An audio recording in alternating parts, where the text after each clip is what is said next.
Hi hello ಎಲ್ರಿಗೂ ನಮಸ್ತೆ. Welcome back to my channel. ನಾ ದೀಪಿಕಾ ಗೌಡ. ನಾನಿವತ್ತು ಯಾವ ಟಾಪಿಕ್ ಬಗ್ಗೆ ಮಾತಾಡ್ತಾ ಇದ್ದೀನಪ್ಪ ಅಂತ ಅಂದ್ರೆ, ಬಡವರು ಬಡವರಾಗೆ ಯಾಕೆ ಉಳ್ಕೊಳ್ತಾರೆ ಅನ್ನೋವಂಥದ್ದು, ಜೊತೆಗೆ ಬಡವರ ಮಕ್ಕಳು ಶ್ರೀಮಂತರು ಯಾಕೆ ಆಗ್ಬೇಕು ಅನ್ನೋದ್ರ ಬಗ್ಗೆ ನಾನು ಈ ವಿಡಿಯೋದಲ್ಲಿ ಮಾತಾಡೋದಕ್ಕೆ ಇಷ್ಟಪಡ್ತೀನಿ. ಈ ವಿಡಿಯೋ ಸ್ಟಾರ್ಟ್ ಮಾಡೋದಕ್ಕಿಂತ ಮುಂಚೆ ಯಾರೆಲ್ಲ ನನ್ನ ಈ ವಿಡಿಯೋನ ನೋಡ್ತಾ ಇದ್ದೀರೋ ಕೊನೆ ಎಂಡ್ವರೆಗೂ ನೋಡಿ, ಸಬ್ಸ್ಕ್ರೈಬ್ ಮಾಡ್ದೇನೆ ನೋಡೋ ಅಂತವ್ರು ಸಬ್ಸ್ಕ್ರೈಬ್ ಮಾಡ್ಕೊಂಡು ನೋಡಿ. ಎಂಡ್ವರೆಗೂ ಆದ್ಮೇಲೆ ಈ ವಿಡಿಯೋ ಇಷ್ಟ ಆದ್ರೆ ಲೈಕ್ ಮಾಡಿ, ಶೇರ್ ಮಾಡಿ, ಕಮೆಂಟ್ಸ್ ಮಾಡಿ ಅಂತ ಹೇಳ್ತಾ ನನ್ನ ಈ ವಿಡಿಯೋನ ಸ್ಟಾರ್ಟ್ ಮಾಡ್ತಾ ಇದ್ದೀನಿ. ನಾವು ಬಡವರಾಗೋದಿಕ್ಕೆ ಕಾರಣ ಏನು ಅಂದ್ರೆ, ಆನುವಂಶಿಕವಾಗಿ ನಾವು ಬಡವರಾಗೆ ಉಳ್ಕೊಂಡಿರ್ತೀವಿ. ನಮ್ಮ ತಾತ ಬಡವರಾಗಿದ್ರಂತೆ, ಹಾಗಾಗಿ ನಮ್ಮ ಅಪ್ಪನೂ ಕೂಡ ಬಡತನದಲ್ಲೇ ಜೀವನನ ಸಾಗಿಸಿದ್ರು, ನಾವು ಕೂಡ ಬಡತನದಲ್ಲೇ ಇದ್ದೀವಿ ಅನ್ನೋ ಅಂತ ಒಂದು ರೀಸನ್ನು ನಮ್ಮನ್ನ ಬಡವರಾಗೆ ಉಳ್ಕೊಳ್ಳೋದಕ್ಕೆ ಮಾಡುತ್ತೆ. ಬಡವರಾಗಿ ಉಳ್ಕೊಳ್ಳೋದಕ್ಕೆ ಮತ್ತೊಂದು ಕಾರಣ ಏನು ಅಂದ್ರೆ, ಕಳಪೆ ಆಲೋಚನೆಗಳ ಅಭ್ಯಾಸಗಳು. ಹೇಗೆ ಅಂತ ಅಂದ್ರೆ, ಈ ಬಡ ಜನರು ನಾವಿರೋದೇ ಹೀಗೆ, ನಾವು ಬಡ ಕುಟುಂಬದಲ್ಲಿ ಹುಟ್ಟಿದೀವಿ, ನಾವು ಬಡವರಾಗೆ ಸಾಯ್ತೀವಿ ಅನ್ನೋ ಅಂತದನ್ನ ಮೈಂಡ್ ಸೆಟ್ ನಲ್ಲಿ ಸೆಟ್ ಮಾಡ್ಕೊಬಿಟ್ಟಿರ್ತಾರೆ. ಹಾಗಾಗಿ ಅವರು ಬಡವರಾಗೆ ಉಳ್ಕೊಬಿಡ್ತಾರೆ. ಇನ್ನೊಂದೇನು ಅಂತ ಅಂದ್ರೆ, ಅವ್ರಿಗೆ ಬರೋದು ವೇತನ ಕಮ್ಮಿ ಇರುತ್ತೆ. ಸೊ ಹಾಗಾಗಿ ಅವರು ತಮ್ಮ ತಮ್ಮ ಆರ್ಥಿಕ ಪರಿಸ್ಥಿತಿ ಬಗ್ಗೆ ತುಂಬಾ ಕಳಪೆ ಮನಸ್ಥಿತಿಯನ್ನ ಹೊಂದಿರ್ತಾರೆ. ಸೊ ಇದು ಒಂದು ಕಾರಣ ಆಗಿರುತ್ತೆ ಅವರು ಬಡವರಾಗೆ ಉಳ್ಕೊಳ್ಳೋದಕ್ಕೆ. ಈ ಬಡತನದಲ್ಲಿರುವಂತ ಪೋಷಕರು ತಮ್ಮ ತಮ್ಮ ಮಕ್ಕಳಿಗೆ ಒಂದು ಒಳ್ಳೆ ವಿದ್ಯಾಭ್ಯಾಸನ ಕೊಡ್ಸೋದಕ್ಕೆ ಆಗೋದಿಲ್ಲ. ಅವರ ಮನಸ್ಥಿತಿನೂ ಕೂಡ ತುಂಬಾ ಕಳಪೆಯಿಂದನೇ ಕೂಡಿರುತ್ತೆ. ನಾವು ಬಡವರು, ನಮ್ಗೆ ತಿನ್ನೋದಕ್ಕೆ ಉಣ್ಣೋದಕ್ಕೆ ಸಿಕ್ಕಿದ್ರೆ ಸಾಕು ಅನ್ನೋಂತ ಮನ ಪರಿಸ್ಥಿತಿ ಇಟ್ಕೊಂಡಾಗ ಅವರು ಶ್ರೀಮಂತರಾಗೋದಕ್ಕೆ ಚಾನ್ಸಸ್ ಸಿಗೋದಿಲ್ಲ. ಮತ್ತೆ ಹಣನೂ ಕೂಡ ಉಳಿಸೋದಕ್ಕೆ ಆಗಲ್ಲ. ಹಾಗಾಗಿ ಹೆಚ್ಚು ಹೆಚ್ಚು ಅವಕಾಶಗಳು ಸಿಗೋದಿಲ್ಲ. ಇನ್ನೊಂದ್ ತಪ್ಪು ಏನ್ ಮಾಡ್ತಾರೆ ಅಂತ ಅಂದ್ರೆ, ಅವರು ನಾವು ಶ್ರೀಮಂತರಾಗಿ ಕಾಣ್ಬೇಕು, ಶ್ರೀಮಂತರಾಗಿ ಇರ್ಬೇಕು. ಅವರು ಶ್ರೀಮಂತರಾಗಿ ಇರೋದಿಲ್ಲ, ಆದ್ರೂ ಕೂಡ ನಾವು ಶ್ರೀಮಂತರಾಗಿ ಇರ್ಬೇಕು ಅಂತ ಅವರ ಮನಸ್ಥಿತಿನ ಚೇಂಜ್ ಮಾಡ್ಕೊಳ್ಳುವಂತದ್ದು. ಯಾವ ರೀತಿ ಅಂದ್ರೆ, ನಾವು ಶ್ರೀಮಂತರಾಗಿ ಕಾಣೋದಕ್ಕೋಸ್ಕರನೇ ಅವರ ಆದಾಯಕ್ಕಿಂತ ಹೆಚ್ಚಾಗಿ ಸಾಲಗಳನ್ನ ಮಾಡ್ಕೊಳ್ತಾರೆ. ಆ ಸಾಲದ ಸುಳಿಲಿ ಸಿಕ್ಕಿ ವಿಲವಿಲ ಅಂತ ಒದ್ದಾಡ್ತಾ ಇರ್ತಾರೆ. ಅವ್ರು ಏನೇ ದುಡಿದ್ರು ಕೂಡ ಆ ಸಾಲಕ್ಕೆ ಮನ್ನಾ ಆಗ್ತಾ ಹೋಗುತ್ತೆ ಹೊರತು ಉಳಿಸೋದಕ್ಕಾಗ್ಲಿ, ಅವರ ಭವಿಷ್ಯನ ಒಂದು ಉಜ್ವಲ ಭವಿಷ್ಯನ ಮಾಡ್ಕೊಳ್ಳೋದಕ್ಕಾಗ್ಲಿ ಅವ್ರಿಗೆ ಅವಕಾಶಗಳು ಸಿಗೋದಿಲ್ಲ. ಹಾಗಾಗಿ ಅವರು ಬಡವರಾಗೆ ಉಳ್ಕೊಳ್ಳೋದಕ್ಕೆ ಕಾರಣ ಆಗ್ಬಿಡುತ್ತೆ. ಬಡತನದಲ್ಲಿ ಇದೀವಿ ಅಂತ ಅಂದ್ರೆ, ನಮ್ಮ ತಂದೆ ತಾಯಿ ಬಡವರು ಅಂತ ಅಂದ್ರೆ ನಾವು ಬಡವರಾಗೆ ಉಳ್ಕೋಬೇಕಾ ಅನ್ನೋ ಅಂತದ್ದು ನಾವು ಮೈಂಡ್ ಅಲ್ಲಿ ಒಂದು ಕ್ವಶನ್ ಮಾರ್ಕ್ ಆಗಿ ಹಾಕೊಳ್ಬೇಕಾಗುತ್ತೆ.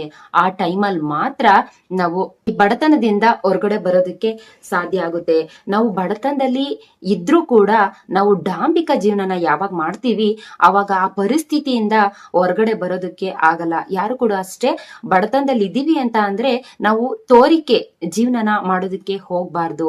ತೋರಿಕೆ ಜೀವನ ಯಾವಾಗ ಆಗುತ್ತೆ ಅಂತ ಅಂದ್ರೆ, ನಮ್ಮ ವಾಸ್ತವವಾದ ಜೀವನ ನಡೆಸೋದಕ್ಕೆ ಸಾಧ್ಯ ಆಗೋದಿಲ್ಲ. ವಾಸ್ತವ ಜೀವನ ಇಲ್ಲಿ ಬಡತನ ಇದ್ರೆ, ನಾವು ಡಾಂಬಿಕ ಜೀವನ ಶ್ರೀಮಂತರಾಗಿ ಯಾವಾಗ ನಡ್ಸೋದಕ್ಕೆ ಹೋಗ್ತೀವೋ ಅವಾಗ ನಾವು ಶ್ರೀಮಂತರಾಗ ಇರೋದಕ್ಕೆ ಸಾಧ್ಯ ಆಗೋದಿಲ್ಲ, ಶ್ರೀಮಂತರ ಆಗೋದಕ್ಕೂ ಸಾಧ್ಯ ಆಗೋದಿಲ್ಲ. ಇನ್ನು ಯಥೇಚ್ಛವಾಗಿ ಬಡತನದ ಸುಳಿಯಲ್ಲಿ ಸಿಕ್ಕಿ ವಿಲವಿಲ ಅಂತ ಒದ್ದಾಡ್ಬೇಕಾಗುತ್ತೆ. ಸೊ ಹಾಗಾಗಿ ನಾನು ಹೇಳೋದು ಏನು ಅಂತ ಅಂದ್ರೆ, ನೀವು ಬಡತನದಲ್ಲಿ ಇದ್ದೀರಾ ಅಂತ ಅಂದ್ರೆ, ಶ್ರೀಮಂತರ ಆಗ್ಬೇಕು ಅಂತ ಅಂದ್ರೆ ಒಂದು ಒಳ್ಳೆ ಮಾರ್ಗದಿಂದ ಶ್ರೀಮಂತರಾಗ್ಬೇಕೇ ಹೊರತು, ಶ್ರೀಮಂತರ ಆಗಿದೀವಿ, ಶ್ರೀಮಂತರ ರೀತಿ ಇರ್ತೀವಿ ಅಂತ ನಟನೆ ಮಾಡಿ ನೀವು ಶ್ರೀಮಂತರಾಗೋದಕ್ಕೆ ಸಾಧ್ಯ ಇಲ್ಲ. ಆ ಟೈಮಲ್ಲಿ ನೀವು ಶ್ರೀಮಂತರಾಗೋದ್ರ ಬದಲು ಇನ್ನೂ ಬಡತನದಲ್ಲಿ ಬಡತನವಾಗಿ ಜೀವನನ ಮಾಡ್ಬೇಕಾಗುತ್ತೆ. ಇದಿಷ್ಟು ಬಡವರಾಗಿ ಉಳ್ಕೊಳ್ಳೋದಕ್ಕೆ ಏನ್ ಕಾರಣ ಅನ್ನೋದು ಆಯ್ತು. ಈಗ ಬಡತನದಲ್ಲಿರುವಂತವ್ರು ಶ್ರೀಮಂತರು ಏನಕ್ಕೆ ಆಗ್ಬಾರ್ದು, ಬಡ ಮಕ್ಕಳು, ಬಡ ಜನರ ಮಕ್ಕಳು ಶ್ರೀಮಂತರು ಯಾಕೆ ಆಗ್ಬೇಕು ಅನ್ನೋಂಥದ್ರ ಬಗ್ಗೆ ನಾನು ತಿಳಿಸ್ಕೊಡ್ತೀನಿ. ಬಡವ್ರ ಮಕ್ಕಳು ಬಡವರಾಗೆ ಉಳ್ಕೋಬೇಕಾ? ಇಲ್ಲ, ಅವರು ಕೂಡ ಶ್ರೀಮಂತರು ಆಗ್ಲೇಬೇಕು. ಏನಕ್ಕೆ ಶ್ರೀಮಂತರಾಗ್ಬೇಕು ಅನ್ನೋ ಅಂಥದ್ದು ಇಲ್ಲಿ ಟಾಪಿಕ್ಕು. ಒಂದು ಮನುಷ್ಯ ಅನ್ನೋಂಥವನು ಅವನ ಉಜ್ವಲ ಭವಿಷ್ಯನ ರೂಪಿಸ್ಕೊಳ್ಬೇಕು ಅಂದ್ರೆ ಹಣದ ಸಾಮರ್ಥ್ಯ ತುಂಬಾನೇ ಇರಬೇಕು. ಈ ಆರ್ಥಿಕ ಸ್ವಾತಂತ್ರ್ಯ ಅನ್ನುವಂಥದ್ದು ತಮ್ಮ ತಮ್ಮ ಜೀವನನ ತುಂಬಾ ಸುಂದರವಾಗಿ ರೂಪಿಸ್ಕೊಳ್ಳೋದಕ್ಕೆ ಒಂದು ಸಾಮರ್ಥ್ಯನ ನೀಡುತ್ತೆ. ಅದು ಎಷ್ಟರ ಮಟ್ಟಿಗೆ ಸಾಮರ್ಥ್ಯನ ನೀಡುತ್ತೆ ಅನ್ನೋದಾದ್ರೆ, ನಾವು ಹಣದ ಬಗ್ಗೆ ಚಿಂತನೆ ಮಾಡೋ ಅಗತ್ಯ ಇರೋದಿಲ್ಲ. ನಮ್ಮ ಹತ್ರ ಹಣ ಇದ್ದಾಗ ನಾವ್ ಏನಕ್ಕೂ ಚಿಂತೆ ಮಾಡ್ಬೇಕಾಗಿಲ್ಲ. ನಾವೇನಾದ್ರೂ ಒಂದು ತಿನ್ಬೇಕು, ಉಣ್ಬೇಕು, ಉಟ್ಕೋಬೇಕು, ಎಲ್ಲಾದ್ರೂ ಓಡಾಡ್ಬೇಕು ಮಾಡ್ಬೇಕು ಅನ್ನೋ ರೀತಿ ಇದ್ದಾಗ ನಾವು ಹಣದ ಬಗ್ಗೆ ಚಿಂತೆ ಮಾಡುವಂತ ಅವಶ್ಯಕತೆ ಇರಲ್ಲ. ಯಾವಾಗ ನಾವು ಹಣ ಇರೋದಿಲ್ವೋ ಆ ಟೈಮಲ್ಲಿ ಇದ್ರ ಬಗ್ಗೆ ಎಲ್ಲ ಚಿಂತೆ ಮಾಡ್ಕೊಂಡು ಒತ್ತಡನ ಜಾಸ್ತಿ ಮಾಡ್ಕೊಳ್ಬೇಕಾಗುತ್ತೆ. ಹಾಗಾಗಿ ಹಣದ ಸ್ವಾತಂತ್ರ್ಯ ಅನ್ನೋ ಅಂಥದ್ದು ತುಂಬಾ ಇಂಪಾರ್ಟೆಂಟು. ಅದಕ್ಕೋಸ್ಕರನಾದ್ರೂ ನಾವು ಶ್ರೀಮಂತರು ಆಗ್ಲೇಬೇಕು. ನಾವು ಶ್ರೀಮಂತರು ಆಗೋದ್ರಿಂದ ನಮ್ಮ ಅಪ್ಪ ಅಮ್ಮ ಬಡವರಾಗೆ ಇದ್ರು, ನಾವು ಶ್ರೀಮಂತರಾದಾಗ ಅವ್ರನ್ನ ನಾವು ಬಡತನದಿಂದ ಶ್ರೀಮಂತತನಕ್ಕೆ ಅವ್ರನ್ನ ಕರ್ಕೊಂಡು ಬಂದಾಗ ಆಗುತ್ತೆ. ಅವ್ರನ್ನ ಬಡತನದ ಲೈಫ್ಗೆ ಒಂದು ಮುಕ್ತಿನ ಕೊಟ್ಟಾಗ ಆಗುತ್ತೆ. ಬಡತನದಲ್ಲೇ ಜೀವನ ಮಾಡ್ಕೊಂಡು ಹೋಗ್ತಾ ಇದ್ರೆ ನಾವು ತಂದಕ್ಕಿ ಬಂದವ್ರಿಗಾದೋ ಅಂತ ಜೀವನ ಮಾಡ್ಕೊಂಡು ಹೋಗ್ತಾ ಇರ್ತೀವಿ ಗೊತ್ತಾ. ಇವತ್ತು ದುಡಿತೀವಿ, ಇವತ್ತು ತಿಂತೀವಿ, ಇವತ್ತು ಉಣ್ತೀವಿ, ಇವತ್ತು ಮಲ್ಕೊಳ್ತೀವಿ, ಅದು ಬೇರೆ ಪ್ರಶ್ನೆ. ಬಡತನದಲ್ಲಿ ಇದ್ದಾಗ್ಲೂ ಕೂಡ ಒಂದು ತುರ್ತು ಪರಿಸ್ಥಿತಿ ಅನ್ನೋ ಅಂತದ್ದು ಬಂದಾಗ ಆ ಟೈಮಲ್ಲಿ ಒಂದು ಆರ್ಥಿಕ ಸ್ವತಂತ್ರ ಅನ್ನೋ ಅಂತದ್ದು ಇದ್ರೆ ನಮ್ಗೆ ಯಾವುದೇ ರೀತಿ ಒತ್ತಡ ಅನ್ನೋ ಅಂತದ್ದು ಬರೋದಿಲ್ಲ. ಏನೋ ಒಂದು ಈಗ ಬಡತನದಲ್ಲಿ ಇರೋರು ಜೀವನನ ಮಾಡ್ಕೊಂಡು ಹೋಗಲ್ವಾ ಅಂತ ನೀವು ಕೇಳ್ಬೋದು. ಬಡತನದಲ್ಲಿ ಇರೋರು ಕೂಡ ಜೀವನನ ಮಾಡ್ಕೊಂಡು ಹೋಗ್ತಾರೆ. ಬಟ್ ಅವ್ರಿಗೇನಾದ್ರೂ ಒಂದು ತುರ್ತು ಪರಿಸ್ಥಿತಿ ಅಂತ ಬಂತು ಅಂತ ಅನ್ಕೊಳ್ಳಿ, ಅವಾಗ ಎಷ್ಟು ನಾವು ದೇವ್ರಿಗೆ ಶಾಪ ಆಗ್ತೀವಿ ಅಂದ್ರೆ, ನಮ್ಮನ್ನ ಏನಕ್ಕಪ್ಪ ಬಡತನದಲ್ಲಿ ಹುಟ್ಟಿಸ್ತೆ ನೀನು, ನಮ್ಗೆ ಏನಕ್ಕೆ ಬಡವರಾಗೆ ಜೀವನ ಮಾಡೋದನ್ನ ಕಲಿಸ್ಕೊಟ್ಟೆ ನೀನು, ನಮ್ಮನ್ನು ಒಂದ್ ಸ್ವಲ್ಪ ಶ್ರೀಮಂತರು ಮಾಡ್ಬೋದು ಇತ್ತಲ್ವೇನಪ್ಪ ಅನ್ನೋ ರೀತಿ ದೇವ್ರನ್ನ ಕೇಳ್ಕೊಳ್ಳೋದಾಗ್ಲಿ, ದೇವ್ರಿಗೆ ಒಂದು ಶಾಪ ಹಾಕೋದಾಗ್ಲಿ ಆ ಟೈಮಲ್ಲಿ ಮಾಡ್ತೀವಿ. ಬೇಕು ಅಂತ ಮಾಡಲ್ಲ, ಆ ನೋವಿರುತ್ತೆ ಅಂತ ಟೈಮಲ್ಲಿ. ಹಾಗಾಗಿ ನಾವು ಆ ರೀತಿ ಶಾಪನ ಹಾಕ್ಬೇಕಾಗುತ್ತೆ. ಆ ಟೈಮಲ್ಲಿ ನೋಡಿ, ಒಂದು ಮನುಷ್ಯನ್ಗೆ, ಬಡತನದಲ್ಲಿ ಇರೋ ಮನುಷ್ಯನ್ಗೆ ಒಂದು ರೀತಿ ಆಘಾತ ಆಯ್ತು, ಏನೋ ಒಂದು ಅನ್ಎಕ್ಸ್ಪೆಕ್ಟೆಡ್ ಆಗಿ ಒಂದು ಹೆಲ್ತ್ ಇಶ್ಯೂ ಆಯ್ತು. ಅವನ್ಗೆ ಆಯಸ್ ಇರುತ್ತೆ, ಬಟ್ ಆಯಸ್ಸನ್ನ ಉಳಿಸ್ಕೊಳ್ಳೋದಕ್ಕೋಸ್ಕರ ಹಣ ಇರೋದಿಲ್ಲ. ಡಾಕ್ಟರ್ ಹೇಳ್ತಾರೆ, ನೀವು ಇವನ್ನ ಉಳಿಸ್ಕೋಬೇಕು ಅಂತ ಅಂದ್ರೆ ಇಷ್ಟು ಅಮೌಂಟ್ ನ ಕೌಂಟರ್ಗೆ ಕಟ್ಟಬೇಕು ಅಂತ. ಅಂತ ಪರಿಸ್ಥಿತಿನಲ್ಲಿ ನೀವು ಮಾತ್ರ ಈ ಮಗುನ ಇಂಥವ್ರನ್ನ ಉಳಿಸ್ಕೊಳ್ಳೋದಕ್ಕೆ ಸಾಧ್ಯ ಅಂತ ಹೇಳಿದಾಗ ಅವ್ರಿಗೆ ಆಯಸ್ ಇದ್ರೂ ಕೂಡ ನಾವು ಅಮೌಂಟ್ ಕಟ್ತೇನೆ ಇರುವಂತ ಕಾರಣದಿಂದ ಅವ್ರ ಆಯಸ್ಸು ಕಳ್ಕೋಬೇಕಾಗುತ್ತೆ. ಅಕಸ್ಮಾತ್ ಆಯಸ್ ಇಲ್ಲ ಅಂತ ಅಂದಾಗ ನಾವೇನು ಮಾಡೋದಕ್ಕಾಗೋದಿಲ್ಲ, ಎಷ್ಟೇ ದುಡ್ಡು ಕೊಟ್ರು ಅವ್ರನ್ನ ಉಳಿಸ್ಕೊಳ್ಳೋದಕ್ಕಾಗಲ್ಲ. ಆದರೆ ಆಯಸ್ ಇದ್ದಾಗ್ಲೂ ಕೂಡ ಅದಕ್ಕೆ ಅನುಗುಣವಾಗಿ ನಾವು ದುಡ್ಡನ್ನ ಕೊಡದೇನೆ ಇರೋಂತ ಸಂದರ್ಭದಲ್ಲಿ, ದುಡ್ಡನ್ನ ಖರ್ಚು ಮಾಡದೇನೆ ಇರೋಂತ ಸಂದರ್ಭದಲ್ಲಿ ನಾವು ಆಯಸ್ ಇದ್ರೂ ಕೂಡ ಅವನ್ನ ಕಳ್ಕೊಳ್ಳೋ ಅಂತ ಪರಿಸ್ಥಿತಿ ಬಂದೇ ಬರುತ್ತೆ. ಅದಕ್ಕೋಸ್ಕರನಾದ್ರೂ ಬಡತನದಲ್ಲಿ ಇರೋ ಅಂತರು ಶ್ರೀಮಂತರು ಆಗ್ಲೇಬೇಕು. ಬಡತನದಲ್ಲೇ ಬೇಗಿರೋ ಜೀವನ ಒಂದು ಶ್ರೀಮಂತಕ್ಕೆ ಬಂದಾಗ ಅವ್ರಿಗೆ ಏನೋ ನಾವು ಒಂದು ಸಾಧನೆ ಮಾಡಿದೀವಿ ಅನ್ನೋ ಅಂತದ್ದು ಮನಸ್ಸಿನಲ್ಲಿ ಉಳ್ಕೊಳ್ಳುತ್ತೆ. ನಾವು ಬಡವರಾಗೆ ಉಳ್ಕೊಬಿಡ್ತಿದೀವಲ್ಲಪ್ಪ, ಅಟ್ಲೀಸ್ಟ್ ನಮ್ಮ ಮಕ್ಕಳಿಂದನಾದ್ರೂ ನಾವು ಒಂದು ಮಟ್ಟಿಗೆ ಶ್ರೀಮಂತರಾಗಿ ಒಂದು ಜೀವನನ ನಡೆಸೋ ರೀತಿ ಆಯ್ತಲ್ಲ ಅನ್ನೋ ಅಂತದ್ದು ಒಂದು ಸ್ಯಾಟಿಸ್ಫ್ಯಾಕ್ಷನ್ ಅನ್ನೋ ಅಂತದ್ದು ಆ ತಂದೆ ತಾಯಿಗಳಿಗೆ ನಾವು ಕೊಡ್ತಕ್ಕಂಥದ್ದಾಗಿರುತ್ತೆ. ಆರ್ಥಿಕ ಸ್ವಾತಂತ್ರ್ಯ ಅನ್ನೋಂಥದ್ದು ಸಿಕ್ಕಿದಾಗ, ಬಡತನದಿಂದ ನಾವು ಶ್ರೀಮಂತರು ಆಗೋದಕ್ಕೆ ಟ್ರೈ ಮಾಡಿದಾಗ, ಶ್ರೀಮಂತರು ಆದಾಗ ನಮಗೆ ಒಂದು ಚಿಂತೆ ಅನ್ನೋವಂಥದ್ದು ಜೀವನದಲ್ಲಿ ಬರುವಂಥದ್ದು ಇರೋದಿಲ್ಲ. ಹೇಗೆ ಅಂದ್ರೆ, ಈಗ ಅಕಸ್ಮಾತ್ ನಾವು ಮನೆ ಬಾಡಿಗೆ ಕಟ್ಟಲಿಲ್ಲ ಅಂತ ಅಂದ್ರೆ ನಮ್ಮನ್ನ ಹೊರ ಹಾಕೋವಂಥವ್ರು, ಮನೆಯಿಂದ ಹೊರಗಡೆ ಹಾಕೋವಂಥವ್ರು ಯಾರು ಇರೋದಿಲ್ಲ. ಯಾಕಂದ್ರೆ ನಮ್ಮ ಹತ್ರ ದುಡ್ಡು ಇರುತ್ತೆ. ಆ ಟೈಮಲ್ಲಿ ನಾವು ಆರಾಮಾಗಿ ಮನೆ ಬಾಡಿಗೆ ತವಿಂದ ಹಿಡಿದು ಕಟ್ಕೊಂಡು ಹೋಗ್ಬೋದು. ಮಕ್ಕಳನ್ನ ಎಜುಕೇಶನ್ ಆರಾಮಾಗಿ ಮಾಡಿಸ್ಕೊಂಡು ಹೋಗ್ಬೋದು. ನಮ್ಮ ಮಕ್ಕಳದ ಭವಿಷ್ಯನ ನಾವೇ ರೂಪಿಸ್ತಾ ಹೋಗ್ಬೋದು.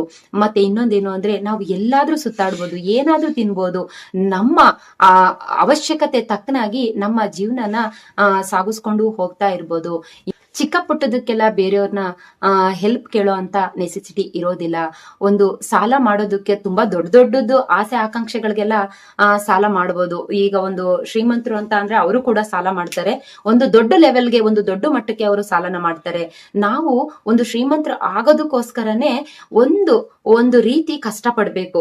ಯಾವ ರೀತಿ ಕಷ್ಟಪಡ್ಬೇಕು ಅಂತ ಅಂದ್ರೆ, ಒಂದು ಮನಸ್ಸಿನಲ್ಲಿ ಆಸೆ ಆಕಾಂಕ್ಷೆ ಅನ್ನೋ ಅಂತ ಬೀಜನ ಬಿತ್ತಬೇಕಾಗುತ್ತೆ. ಅದು ಆಸೆ ಆಕಾಂಕ್ಷೆ ಅನ್ನೋ ಬೀಜ ಬಿತ್ತಿದಾಗ ಒಂದು ಪ್ರತಿಫಲ ಯಾವ ರೀತಿ ಕೊಡುತ್ತೆ ಅದು ಅಂತ ಅಂದ್ರೆ, ಒಂದು ಶ್ರೀಮಂತಿಕೆಯ ಪ್ರತಿಫಲನ ಕೊಡುತ್ತೆ.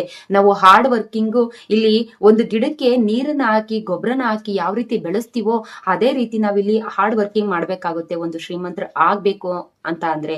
ಸೊ ಹಾಗಾಗಿ ನಾವು ಬಡತನದಿಂದ ಶ್ರೀಮಂತರು ಆಗೋದಕ್ಕೆ ಮೇನ್ ಕಾರಣ ಏನು ಅಂದ್ರೆ ಈ ಬಡತನನೇ. ಬಡತನದ ಬೇಗೆಯಲ್ಲಿ ಬೆಂದಂತವ್ರಿಗೆ ಮಾತ್ರ ಗೊತ್ತು ನಾವು ಏನಕ್ಕೆ ಶ್ರೀಮಂತರು ಆಗ್ಬೇಕು ಅನ್ನೋ ಅಂತದ್ದು.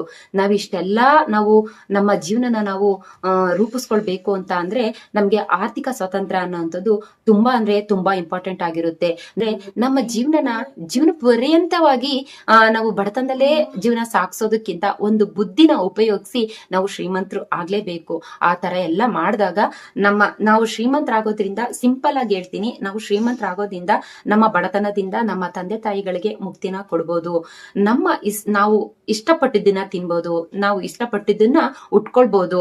ನಮಗೆ ಏನಾದ್ರೂ ಬೇಕು ಅನ್ನೋಂಥದ್ದನ್ನ ನಾವು ಪರ್ಚೇಸ್ ಮಾಡ್ಬೋದು. ನಾವ್ ಎಲ್ಲಾದ್ರೂ ಹೋಗ್ಬೇಕು ಅಂತ ಅಂದ್ರೆ ಆರಾಮಾಗಿ ಚಿಂತೆ ಇಲ್ದೇನೆ, ಅಂದ್ರೆ ದುಡ್ಡಿನ ಅಭಾವ ಇಲ್ದೇನೆ ನಾವು ಇಷ್ಟಪಟ್ಟಿದ್ದ ಜಾಗಕ್ಕೆ ಹೋಗ್ಬೋದು. ನಮ್ಮ ಬಡತನದ ಜೀವನಕ್ಕೆ ಒಂದು ಮುಕ್ತಾಯ ಕೊಟ್ಟಾಗ, ನಮ್ಮ ಶ್ರೀಮಂತರ ಜೀವನಕ್ಕೆ ನಾವು ಕನ್ವರ್ಟ್ ಆದಾಗ ಅದರಲ್ಲಿ 2 ಎಕ್ಸ್ಪೀರಿಯನ್ಸ್ ಕೂಡ ನಮ್ಗೆ ಸಿಗುತ್ತೆ. ಬಡತನದಿಂದ ಶ್ರೀಮಂತತನಕ್ಕೆ ಬಂದಾಗ ಇಷ್ಟೆಲ್ಲಾ ಪ್ರಯೋಜನಗಳು ಸಿಗುತ್ತೆ ಅಂತ ಅನ್ನೋದಾದ್ರೆ, ಬಡವ್ರ ಮಕ್ಕಳು ಏನಕ್ಕೆ ಶ್ರೀಮಂತರಾಗಬಾರ್ದು ಅಲ್ವಾ? ಅವರು ಕೂಡ ಶ್ರೀಮಂತರಾಗಿ ಬೆಳಿಲಿ. ಬಡತನದಲ್ಲೇ ಬೆಂದು ಹೋಗೋದ್ ಬೇಡ. ಈ ಜಗತ್ತಿನಲ್ಲಿ ಯಾರಾದ್ರೂ ಶ್ರೀಮಂತರಾಗ್ಬೋದು, ಯಾರಾದ್ರೂ ಬಡವರಾಗ್ಬೋದು. ಶ್ರೀಮಂತರು ಬಡವರಾಗೋದು ಎಷ್ಟೊತ್ತು, ಅದೇ ರೀತಿ ಬಡವರು ಕೂಡ ಶ್ರೀಮಂತರಾಗ್ಬೇಕು. ಆದ್ರೆ ಅದ್ರ ತಕ್ಕನಾಗಿ ಹಾರ್ಡ್ ವರ್ಕಿಂಗ್ ಇರ್ಬೇಕು. ಜೊತೆಗೆ ಮನಸ್ಸಿನಲ್ಲಿ ಒಂದು ದೃಢ ಸಂಕಲ್ಪ ಅನ್ನೋಂಥದ್ದು ಇರ್ಬೇಕಾಗುತ್ತೆ. ಒಂದು ಆತ್ಮವಿಶ್ವಾಸ ಅನ್ನೋದು ಹೆಚ್ಚಾಗಿರ್ಬೇಕು. ಈಗ ಫಸ್ಟ್ ನಾವು ಮನಸ್ಸಿದ್ದರೆ ಮಾರ್ಗ ಅಂತಾರಲ್ಲ, ಆ ರೀತಿ ಮನಸ್ಸನ್ನ ಮಾಡ್ಬೇಕು. ಮನಸ್ಸನ್ನ ಮಾಡೋದ್ರ ಮುಂದೆ ಇದು ಯಾವುದು ಕಷ್ಟ ಅಲ್ಲ. ಮನಸ್ಸು ಮಾಡಿ ಬಡತನದಿಂದ ನೀವು ಶ್ರೀಮಂತರಾಗಿ ಬಡತನ ನಿರ್ಮೂಲನೆ ಮಾಡಿ ಅಂತ ಹೇಳೋದಕ್ಕೆ ಇಷ್ಟಪಡ್ತೀನಿ. ಎಲ್ರೂ ಕೂಡ ಬಡವರಾಗೆ ಉಳ್ಕೋಬೇಕು ಅನ್ನೋಂತ ಕಾನ್ಸೆಪ್ಟ್ ನ ಮೈಂಡ್ ಇಂದ ಕಿತ್ತಾಗಿ ಬಡವ್ರ ಮಕ್ಕಳು ಕೂಡ ಶ್ರೀಮಂತರ ಆಗ್ಬೋದು ಅನ್ನೋ ಕಾನ್ಸೆಪ್ಟ್ ನ ಮೈಂಡ್ ಅಲ್ಲಿ ಇಟ್ಕೊಂಡ್ರೆ ನೀವು ಖಂಡಿತವಾಗಿಯೂ ನೀವು ಶ್ರೀಮಂತರು ಆಗೇ ಆಗ್ತೀರಾ ಅನ್ನೋ ಅಂತದ್ದು ನನ್ನ ಈ ಟಾಪಿಕ್ ನ ಒಂದು ಉದ್ದೇಶ ಅಂತ ಹೇಳಿ, ಯಾರಿಗೆಲ್ಲ ಈ ವಿಡಿಯೋ ಇಷ್ಟ ಆಯ್ತು ಲೈಕ್ ಮಾಡಿ, ಶೇರ್ ಮಾಡಿ, ಕಮೆಂಟ್ಸ್ ಮಾಡಿ. ನೆಕ್ಸ್ಟ್ ಒಂದು ಒಳ್ಳೆ ವಿಡಿಯೋ ಜೊತೆ ನಾನು ನಿಮ್ಮನ್ನ ಭೇಟಿ ಆಗ್ತೀನಿ. ಜೈ ಹಿಂದ್, ಜೈ ಕರ್ನಾಟಕ ಮಾತೆ.